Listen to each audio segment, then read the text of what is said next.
Evening ஸ்நாக்ஸ்க்கு ஹெல்த்தியாக ஏதாவது செஞ்சு கொடுக்கணும்னு நினச்சிங்கன்னா இந்த மாதிரி வெஜிடபிள் கட்லெட் பண்ணுங்கள், ரொம்ப டேஸ்ட்டாக வரும். இதுக்கு கேரட்டு, பீன்ஸு, ஸ்வீட் கார்ன், பச்சை பட்டாணி, பெரிய சைஸ் உருளைக்கிழங்கு 1 1/2 அளவுக்கு எடுத்திருக்கேன். சின்னதாக இருந்தால் 2 எடுத்துக்கோங்க.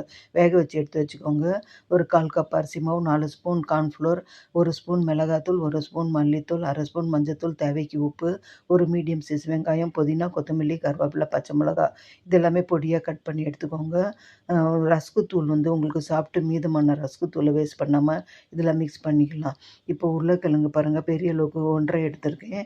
சின்னதாக இருந்தால் 2 எடுத்துக்கோங்க. இது எல்லாமே நல்லா வேக வச்சு தண்ணி இல்லாமல் நல்லா மசிச்சு எடுத்துக்கோங்க. இப்போ நம்ம எடுத்துருக்கோம் இல்லையா அரிசி மாவு மிக்ஸு, இதில் எல்லாமே மிக்ஸ் பண்ணிக்கோங்க. இதில் 3/4 ஸ்பூன் அளவுக்கு இஞ்சி பூண்டு பேஸ்ட்டு போட்டுக்கோங்க. நம்ம இப்போ ரஸ்க்கை நல்லா பொடியாக அரைச்சிட்டு வந்துடலாம். இதில் பாதி அளவுக்கு இந்த மாவில் நான் மிக்ஸ் பண்ணிக்க போகிறேன். மீதி அளவு நம்ம கட்லெட் செய்கிறதுக்கு யூஸ் பண்ணிக்கலாம்.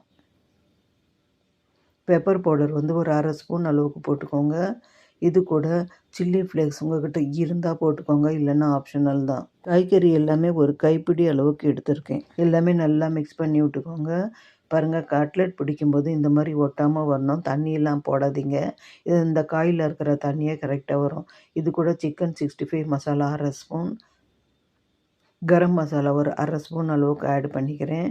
நல்லா மிக்ஸ் பண்ணிக்கோங்க. கார்ன்ஃப்ளோர் ஒரு 4 ஸ்பூன் தனியாக கரைச்சி வச்சுக்கிறேன். இது நான் டிப் பண்ணி கட்லெட் பொரிக்கிறதுக்காக தான். பாருங்கள், இந்தளவுக்கு தண்ணியாக கலந்து வச்சுக்கோங்க.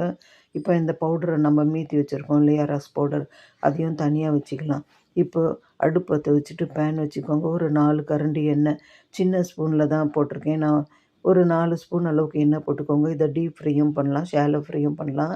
நான் இன்றைக்கி ஷாலோ ஃப்ரை தான் பண்ணுறேன். உங்களுக்கு விருப்பமான வடிவத்தில் இந்த கட்லெட் செஞ்சுக்கோங்க.